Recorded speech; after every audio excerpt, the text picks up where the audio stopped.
Welcome to Therapist Confidential, a psychotherapy.net podcast. And now, here's your host, Travis Heath.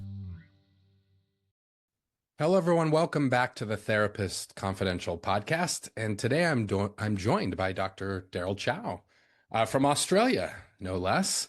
For those of you who have listened to the podcast, you know I'm located in San Diego. So it's awesome that Daryl and I were able to make this all happen in terms of time. But I think you're in for a treat today. We're going to talk about what makes a therapist effective and maybe not so effective, which I think is a question all therapists are wondering at some level or another. But Daryl's been a part of research for a number of years now that actually looks empirically at what makes therapists effective. And not only that, but things we can do, practices, ways of being to actually become better therapists. So this should be a really interesting episode. Daryl, welcome to the show. May I ask you to introduce yourself to the people? Hey, Travis. So I'm a 47-year-old Singaporean-born psychologist based in Australia. I moved back and forth a little bit between these two worlds. I'm in a little tiny group practice here in Perth. And I do writing and maintain a Substack for both psychotherapists as well as for general public. So the way that I came in touch with your work was actually through one of your colleagues, Scott D. Miller, around deliberate practice. And it was fascinating to me. Gosh, this was years ago at this point, probably over a decade ago. I don't know. I lose track of time. But I realized that through 8 years of formalized education, 2 in a master's degree and 6 in a PhD, we talked a bunch about different theories. We talked a bunch about manualized treatments. We got lots of different perspectives and opinions about therapy and how it should be. But we never really heard about what makes a therapist effective or not effective. We got a lot of tradition, perspectives, opinions, but we didn't get a whole bunch of research. And so this is where I stumbled across some of your work. I also at that time had stumbled across the work of Barry Duncan. His work was quite interesting as well. And so I don't know when this was. I want to say like 2007 to 2010, something like that. It was right as I was finishing my PhD program. I stumbled into all of this. So I'm wondering if you can, for people who may not be aware of it, bring our listeners up to speed on what deliberate practices, feedback-informed treatment, so that when we start using this jargon, they have some idea of what we're talking about. Yeah. So I think in our trainings, both you and I maybe have similar experience, and maybe your listeners would have as well, is that in our formalized education, we go through a lot of theories and explanations. And I think the consequence of that is we become explainaholics. We explain things very well, actually. We have very elaborate ways of explaining things away. Yeah, so I think that's probably some of the issues at hand. I mean, imagine if you are a musician and what you do to try and improve your work in songwriting is you go to the producer and you say, hey, the verse starts like this, and then the chorus goes like that. And let me tell you what I have in mind about the bridge and this guitar solo and all that. You know, they will probably just tell you, let me hear the music. Let me just hear it. I think we have become too distilled, too distant from where is at, for the lack of a better word. We've become too far away from the actual conversational nature of therapy. It's basically two people coming down, sitting down, and talking in a particular intentional way to promote healing, change, and maybe even once in a while, real transformation. So I think with that premise, the idea around deliberate practice is meant to get as close as possible to the heart of the conversation. But here's the thing, right? I don't know, you maybe you have an idea, Travis, like maybe it's because of this post-industrial mindset. We think that if we figure out what works for whom, then we can have the right treatment, and then we can do this because it fits that mold. But the truth is the factors are not so dry cut, simple, reductionistic about it, and it depends on the client's background, their world beliefs, their idiosyncratic nature, as well as the therapist's background, preferences, world beliefs, and idiosyncratic nature. Deliberate practice then is getting to the heart of the individualized nature of each therapist to figure out where they are and where they need to go or where they need to grow. I think this often gets confused with default practice. In the more formalized language in the literature, K. Anders Ericsson would describe this as purposeful practice. And we get conflated with the two. So purposeful practice is there's a specific competency criteria that you have to aim for, and then you work towards that. Whereas deliberate practice is not about competency, it's about excellence. It's about figuring out where each person is at, because what you need to work on will be very different from what I need to work on. And it's beyond the confines of models. It's more specific to each individual's work and who they're trying to be of help with in their clinical practice. One thing I've appreciated about your work is that you have challenged some comfortable assumptions that have existed in psychotherapy, which is not for the faint of heart. I mean, people can face some scrutiny when they challenge assumptions. I'm wondering if you can talk some about the assumptions that you've challenged in the field of psychotherapy and maybe why they needed to be challenged through your view. I don't know. You're getting me in trouble, Travis. I don't know what you're talking about. Daryl, that's one of my favorite things to do on this podcast is to get in trouble. So I'll get in it with you if you'd like. All right, let's do it for fun. Yeah, why not? Well, some assumptions. I think I've mentioned one already, which is about the distinctions between deliberate practice and purposeful practice. That's one. But let's zoom out a little bit further. Yeah, there's some other assumptions that's implicit, and I hear it explicitly as well. One of them is experience. That clinical experience, it matters. It really does. We know this intuitively that you need to clock amount of seniority in order to be helpful to people. But the evidence, and we're not just talking my research, we're not talking to research, we're talking about a mountain of evidence suggests that experience does not predict outcomes. So if somebody says that they have 20 years of experience, in actuality, it's probably 1 year of experience repeated 19 more times. And I think that's there. It's also sobering, but I think that there's a message of hope in there in some ways, which I think we will get to. I'm just reminded about our Aussie singer Nick Cave. He has this way of defining hope. He said that hope is optimism with a broken heart. I really like that. I mean, that man is no fool to suffering, but he's got a hopeful heart. And I think if we can admit to some of the brokenheartedness in our field, that we don't just give up and give in to the allure of the next model. So I mean, maybe another assumption is this, that we spend so much time studying specific modalities, but the evidence suggests that differences between models are anything close to 0 to 1%, accounting for outcomes. Yeah, that's that. And then we have also our assessments of our effectiveness. It's not predictive of outcomes. In fact, there's something paradoxical. The more highly effective therapists tend to have a plague of doubt more than people who are average practitioners.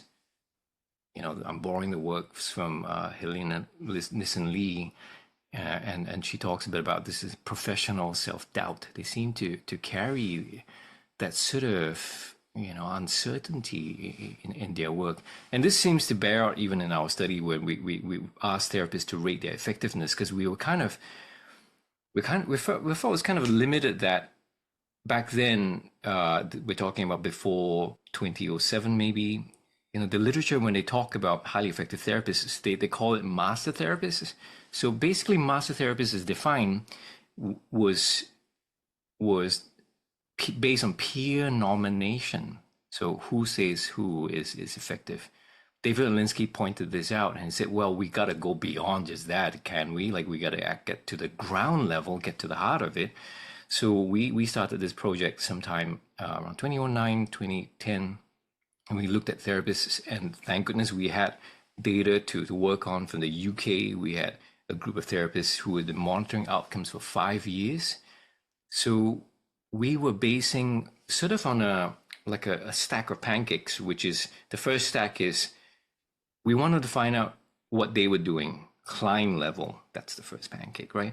But then we want to aggregate that across time. It's not just based on one client or two clients. It's based on a good enough load for each of the therapists. And then we wanted to find out their own views, their own practices, what they did.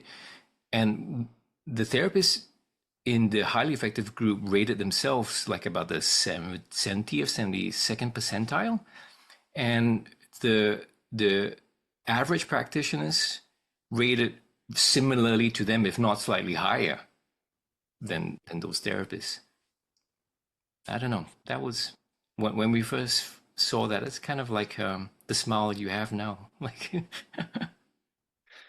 Yeah, boy, there's so much in what you're saying. And now having been an academia training therapist for however many years it's been, 20 some years or whatever, and at 3 different institutions, a lot of the stories you're telling are the stories that are still circulated, like the idea about experience. Well, I have 30 years experience, or I have 40 years experience, whatever it is.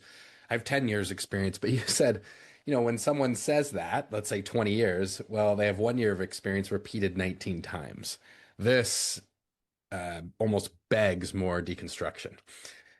What's happening there? Why do you think that therapists end up in this mode where they simply seem to be repeating the same thing? And I think implicit in this, and you can tell me if this is not what you mean, but it's that therapists are becoming stale. Their practice is not growing.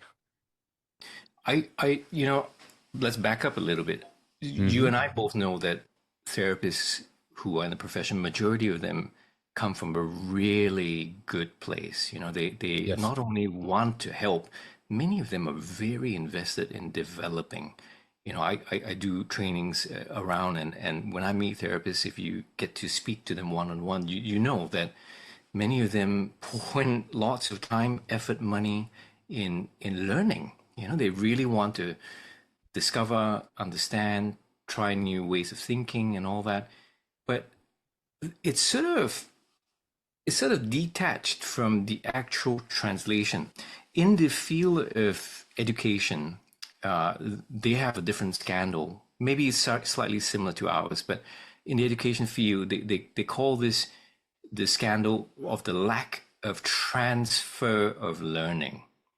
So let's unpack that for a little bit. What do they mean by transfer? What they mean is if you learn something in class room A, it should translate to the real world B outside, right? I mean, that's the purpose of any kind of learning in the classroom. You expect that. Isn't learning synonymous with transfer?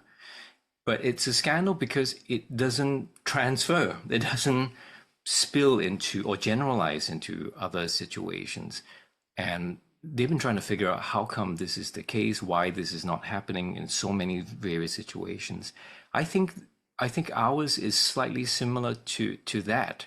One of the main issues is that in the marketplace, when we're trying to figure out what to purchase to learn and spend time and all that, it's usually a lot of wealth and goodness and richness of material, but it doesn't speak to specifically where your edge is at.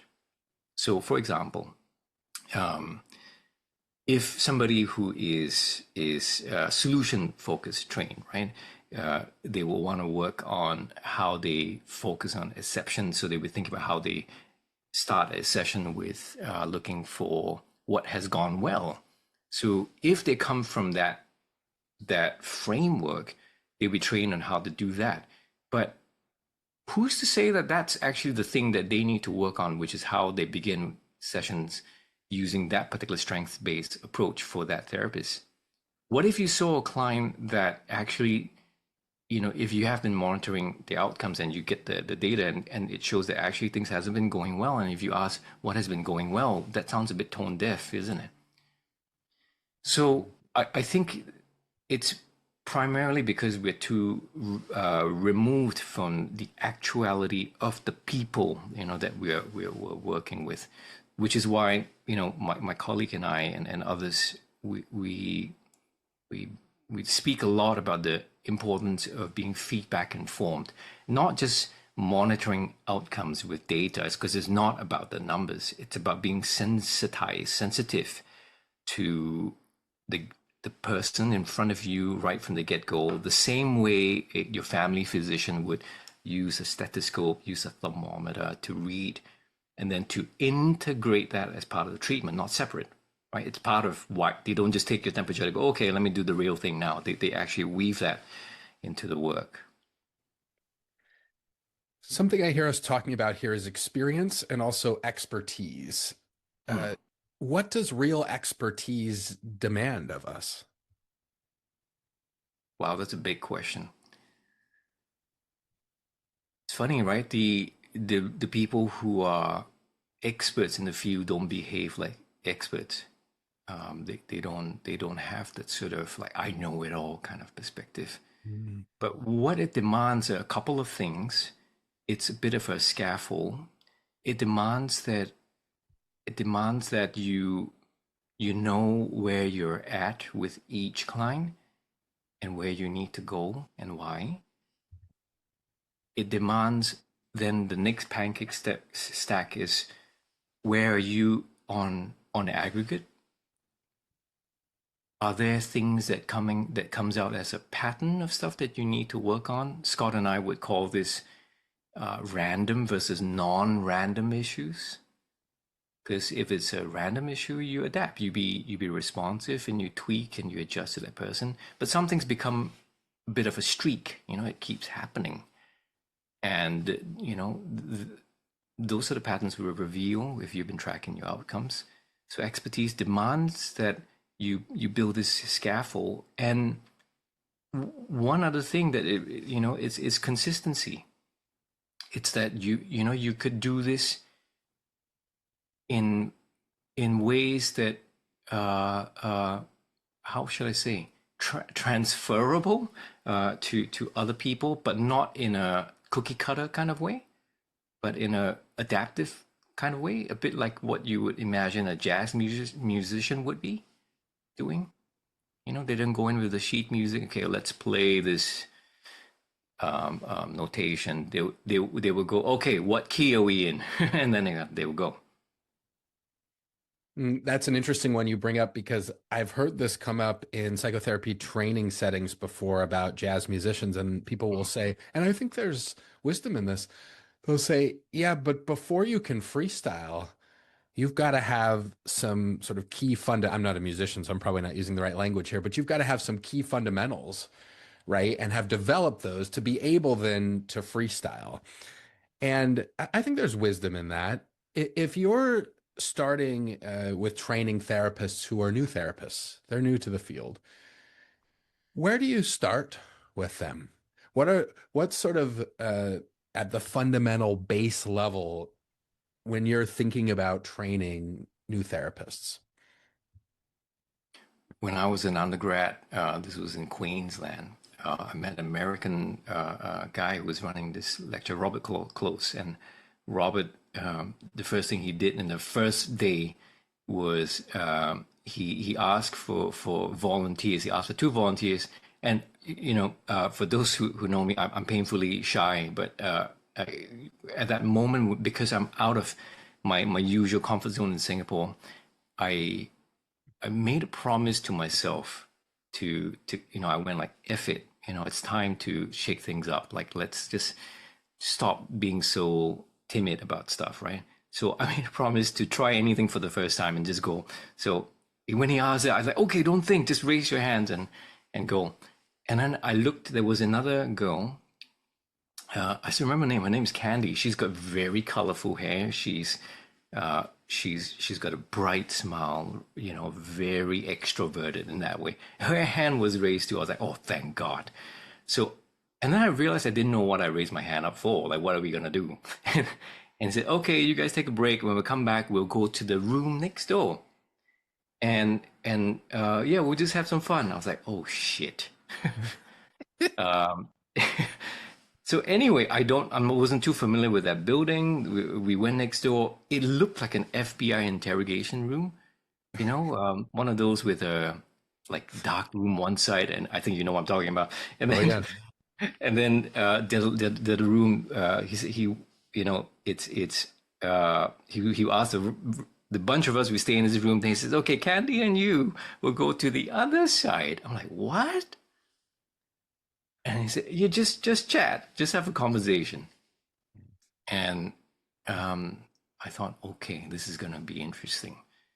So thankfully, Candy is way more verbally fluent, more sociable. She kicked it off. She talked, and she had a conversation with me. And then I asked her back those questions that she would ask me. So I think what we ended up talking about was what we were interested in. She asked me what I was interested in. I told her some of the things that were very big in my life.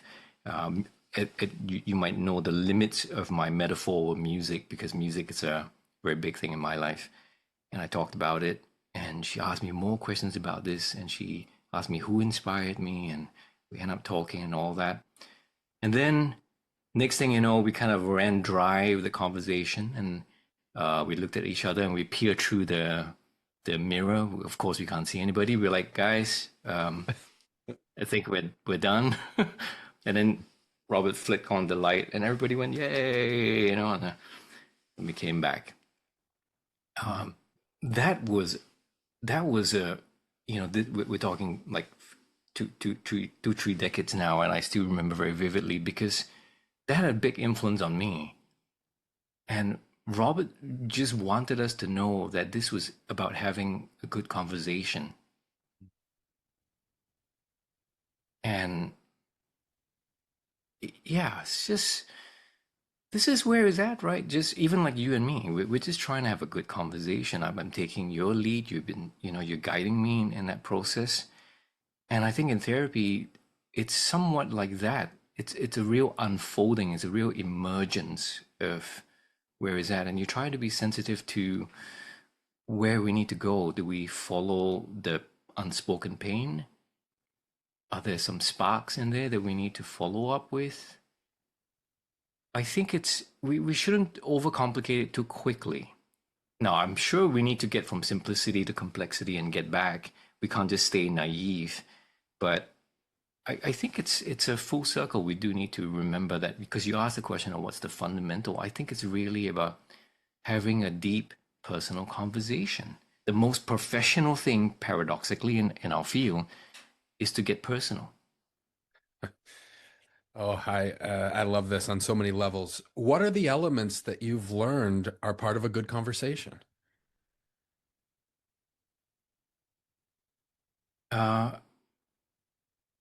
I think we can get from the spokens to the unspokens.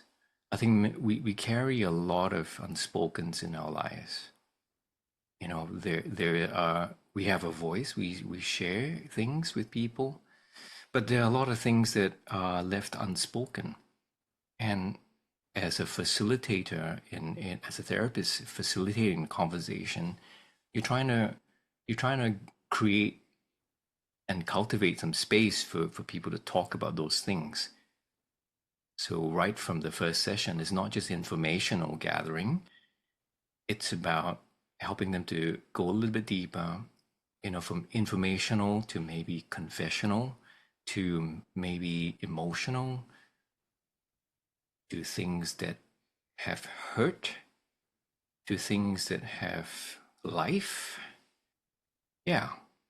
And I mean, this sounds a bit formulaic, but the way I try to remember this is a sort of a three-layer thing. I try to remember what a person will say, won't say, can't say. So I'm thinking about the obvious, right? I mean, if you don't hear sometimes the obvious, you might in for trouble. So if a person comes in and say they want to stop smoking, and you're trying to dig in and go into the childhood unconscious and their adverse events in their lives, and they go, I just want to stop smoking, right? They don't see the connection yet. So yeah, you might want to just hear what a person obviously will say. And then the won't say are the unspokens, as we mentioned, the things that are just buried underneath.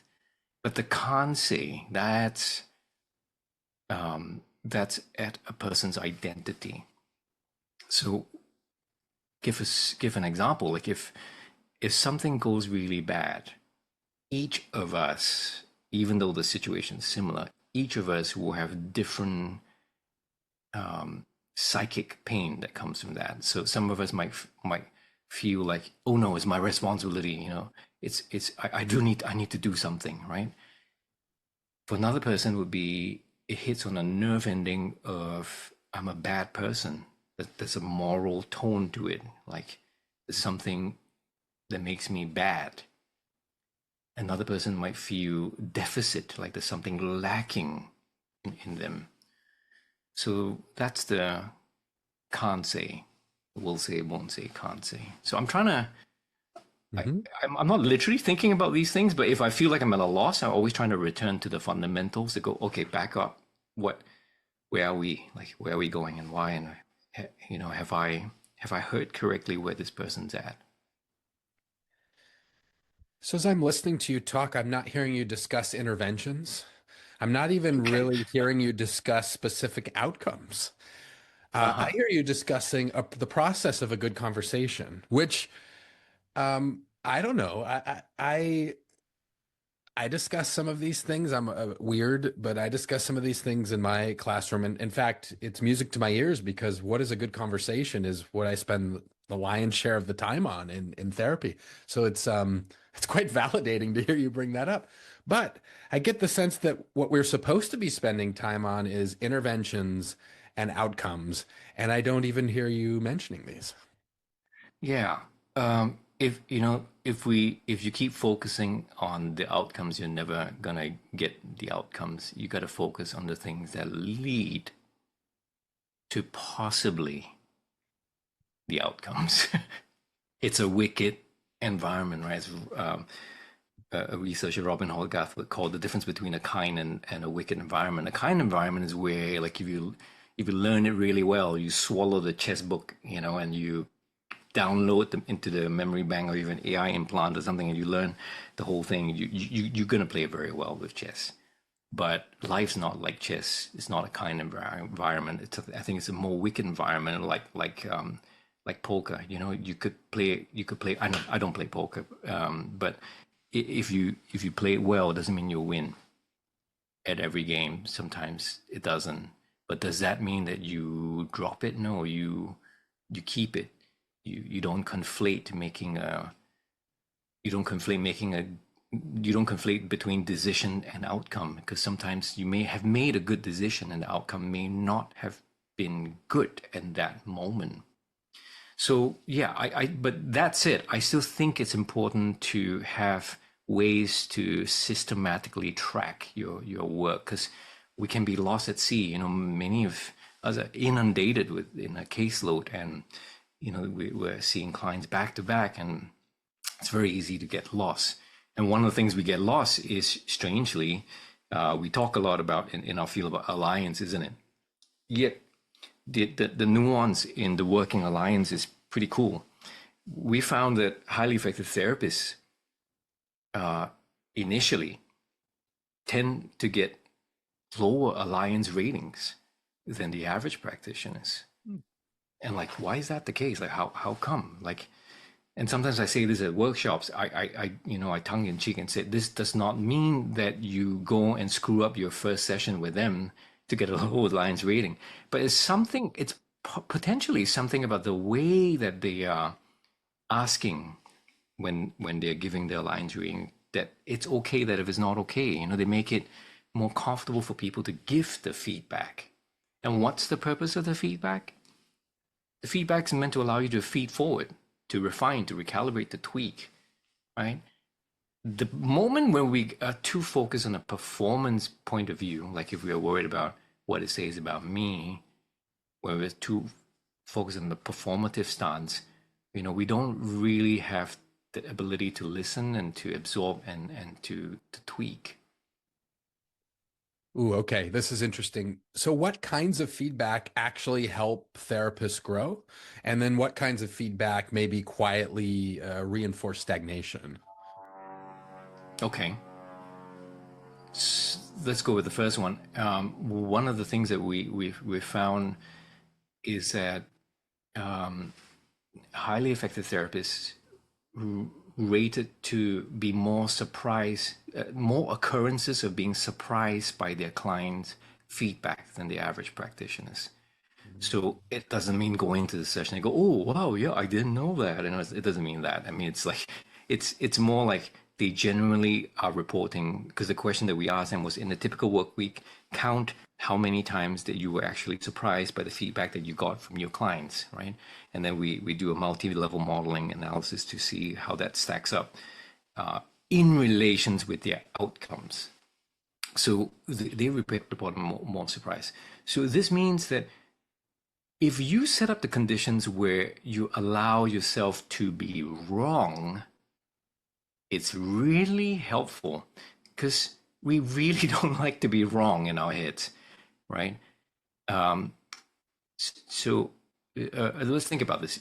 Think about a conversation you might have had with an acquaintance, and whenever you're talking with this person, the person just go, yeah, yeah, sure, right. And then even if you said something quite outlandish, they go, oh yeah, they're not surprised, and you can feel a little bit flat, if not annoyed, when someone's that way. So if you have the conditions where you allow yourself to be wrong, where you let the data set that you get change your mindset, it's super helpful. So one thing listeners can try is, if you are using some kind of Alliance rating at the end of the session, you give your clients, explain why you're doing this. You disarm any need for performance or high scores, and you give the rationale for that. While they are scoring it, you make a prediction, like, because you've been in the room too, hopefully, and you should score what you think that person would score. The reason is because if you are wrong in your prediction, you are listening very differently, both negative or positive, right? So if you scored really high and they scored really low, you definitely want to close that dissonance. But if you scored very low and they scored actually pretty high, you might be pleasantly surprised, but you want to learn what exactly is it that made it so engaging for them. So imagine it's the first session, and then you thought, oh my goodness, you're all over the shop. In your mind, you think that there was no direction and all that. But then so your Alliance rating it's lower. That person's rating is pretty high. Then you go, wait, I really thought this was kind of like scattered and all that. But can you understand? The person said, wow, I'm just so glad that I came for this session. And then you go, what do you mean? I was so nervous about coming today. I actually thought I would bail, but I'm really glad that I did. Now that's super useful to know, right? Because that's an unspoken about this person when he came into the session. So yeah, that's one way. I think what reinforces stagnation is we don't know where we're at, and we follow what we are told that we need to learn based on what's timely, what's in front of us, or even what's so fashionable to learn these days. I think the hard mile in deliberate practice is you have to first and foremost have the foundations of tracking your outcomes. And then secondly, you got to have your own, figure out where you are at, right? We call this a baseline. Then from your baseline, you can figure out what needs attending to, what to work on that actually can move the needle, what has leverage. And then you got to develop a learning system. The problem that we have that's really reinforcing stagnation is we don't have a learning system. We have a performing system. Performing system is just trying to, nothing wrong with that. We're trying to do our best all the time, but we're not really learning. It's a bit like my primary school and secondary school education in Singapore. We are forced to perform for the test, but oh God knows I don't learn anything. One thing you were alluding to earlier, I'd like to hear a little bit more about is why it may not be such a good idea to go in with a premeditated plan. Can you say a little bit more about, because so much I think of what especially therapists entering the field want is a premeditated plan. And, premeditated plans are great for marketing. I mean, you can scale them and you can sell them and, That's right. but I hear you saying that maybe that's not such a good idea if we want to do effective therapy. I'm wondering if you can talk more about maybe the pitfalls of premeditated plans. I think it's actually good to have a premeditated plan for anxieties. Like you're like, oh my goodness, what am I going to do? And, it does not mean going totally empty mind. You gotta have some ideas, some frameworks to help you hang your ideas and to direct or lead or guide the conversation as you go. Joshua Swift and Jesse Owen, two excellent researchers, they wrote and they contributed to one of our edited books, the Field Guide to Better Results, and they brought up this example, and I think it's an excellent example. They said that imagine if there was a evidence-based treatment for generalized anxiety disorder, for GAD, and it found that this particular treatment in its RCT found that it was effective with 80% of the people, with GAD, right?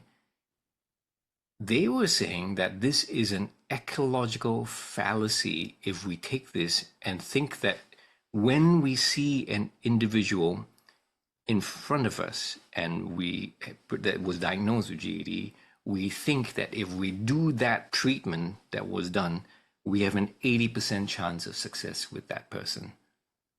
An ecological fallacy basically means what you thought you learned on average applies to the individual. You try to group all of that and then you try to bring it down. Why it does not necessarily apply? It can apply sometimes randomly. You can have a good win with that, but it does not mean that you have 80% of success because of the individual. The individual comes with other idiosyncratic things, and in RCTs, they're very stringent in the way that they select individuals to be part of that particular study. When you meet a person in your clinical practice, this person's likely to have other stuff going on in their life, that may not meet those selection criteria in RCT, and other preferences, other world beliefs that will influence that. So I think that's at a high level, not to mistake, that whatever we learn from averages applies down to the individual. In fact, for you listeners, I would highly recommend that people read this book called The End of Average by Todd Rose. Really good. It really flips things around for me, at least. It's really good. It really challenges the idea of how we need to stop just thinking about things on average and why we may be misled in that way. But I think learning these ideas, right? Learning different treatment modalities, whether you're learning internal family systems, you're learning mindfulness, and I think it's useful because it gives you generative ideas, metaphors that you could be flexible to, all these things. If you could hang it not just to a theoretical framework, but some guiding principles of how you operate, what makes sense, what's cogent to you, I think that's helpful. But to go in purely as if like you are going to deliver, this particular premeditated idea to this person, I think we should stop doing that, especially now, because we can leave that to the bots to do that. I want to talk some more about bots before we're done, but oh no. Or maybe we are just two bots talking. Who knows, Daryl? Part of what I hear you saying is that, and I look at things often systemically, not just individual therapists, but sort of the culture of therapy needs to be able to create a set of conditions where people can say, I'm not helping. And where they can say, I'm not helping with this client without fear of professional annihilation. And so I'm wondering what you've learned about creating cultures and environments where therapists can acknowledge, I'm not helping. I think the first is that the practice of psychotherapy should not be a lone sport. It should be a team sport. Why? Well, the evidence is pretty clear. Even the super shrinks will not be effective with everyone.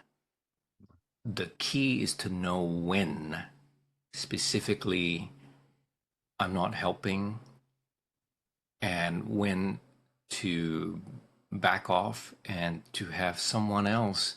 In sports, we call this the substitute, right? Like somebody comes in and replaces to do that, and when to also hang in there, maybe because there are extraneous circumstance for the client that you may need to go through rough seas with them, or actually it's something to do with you.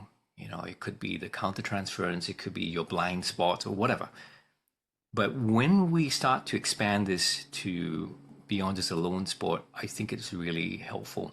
Brian Eno, the music producer, would say, when you look at any good work of art, it's not a lone genius. He calls this a scenius, like a scene of people involved that seems to cultivate that sort of movement in that particular area. So I think if we can create sort of a community, natively, locally with the people that we have, it's super helpful. And by the way, our work is pretty darn lonely, if you think about this.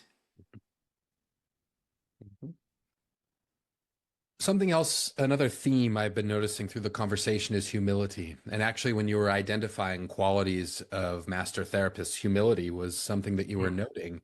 And it seems like a contradiction because I feel like therapists are often, sometimes by the field, sometimes by the culture. And how do you discriminate between the two, really, sometimes, or discern between the two? But therapists are often asked to be confident, directive, effective. And sometimes that can feel like that's at odds with being humble. And I'm wondering if you can speak some to cultivating humility in a culture that's often asking us to be anything but humble.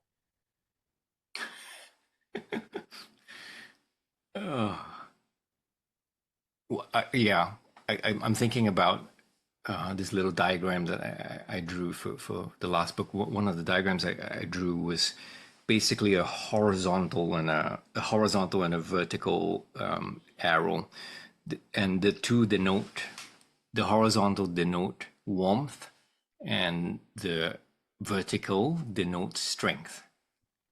So I think we need strength and warmth, but they come from different axes.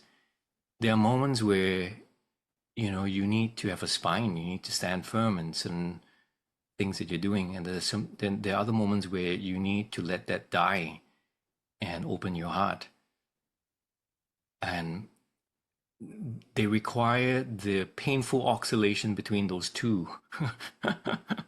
I mean, humility, as you mentioned, Travis, humility comes from the etymology of humus, which is like dirt, you know. In some ways, you know, it's when we're brought to the ground, then there's something that can grow from that. Yeah, and I don't know who said this. I could be wrong. It was attributed to C.S. Lewis. Maybe it's not him, but anyway, the quote was, "It's not about thinking less of yourself, but thinking of yourself less." Does that Mm, make sense? makes a lot of sense.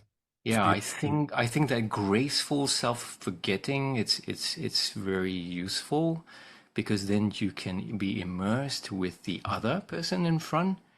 I mean, one thing with Zoom, it's kind of distracting by default. I mean, you of course you could set it up, but it's like when you and I are talking, right? If by default it comes up with you on one side and then me on the other. And if you know you have terrible hair like me, you'll always be checking yourself out if any strand is standing out, and you be definitely not forgetting about yourself in those situations. You know, you become too conscious of yourself. I think so much of our work is it strangely has got this movement of paradox where you gotta have enough self awareness to begin with, not to end with. And then you got to let go of that and be immersed in what's in front of you. And I think in some ways that relates to humility because you're brought back to the ground. You are not focused on yourself. This might be a little bit of a wacky experiment, but I'm wondering if you're up for trying it with me because I think it might illuminate its opposite. Okay. If you had to create the world's worst therapist, what qualities would that therapist have in practice? Qualities. I can tell you what it sounds like. Great. Yes, please. It will sound sycophantic. It will be utterly flattering, highly agreeable. It would sound like ChatGPT 5. Okay. Now you're just this is we're walking right into it. So I have a client I'm working with now who has given me consent to share this story, but and this work. He did something really interesting with ChatGPT. So he took all sorts of like 2 years worth of our work together, plugs it into ChatGPT. I didn't do this. He did this, right? His stuff. He can do what he wants with it. But it's pretty amazing. He basically said, "Tell me what I need to know about myself that I'm too afraid to know, that I'm too scared to know." And then, it was still too nice. And he was like, "Don't hold anything back, right? Be brutally honest." And he kept sort of prompting it. And eventually it got to this point where it yielded some interesting ideas and he brought them back and we talked about them. And they were, some of them he's like, I don't think this one really fits, or we kind of already covered that. But boy, these two or three things. And it was really interesting. And I'm biased away from Chat GPT. I mean, I just, for whatever reason, I've been a slow adopter to this sort of thing. And I have my own biases. And to be honest, they probably don't serve me. And he's helping me break free of these. But it was fascinating because what it did was he asked it a series of prompts that invited it to be brutally honest. And it wasn't perfect and it wasn't all accurate, but it was useful. And it got me thinking about this. And I asked him this question. I'm going to ask you the same question. I asked him, well, if ChatGPT can do all this, why the hell do you need me? Like, seriously, why are you coming to talk to me every 2 weeks? Now, he had an interesting answer.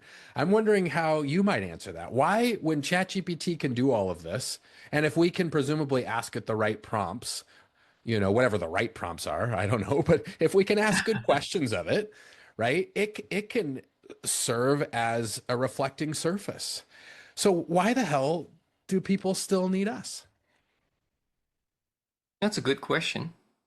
Uh, I think we do need to stay with that question. I don't think we need an immediate answer with that, mainly because if we can outsource all these things, to an LLM.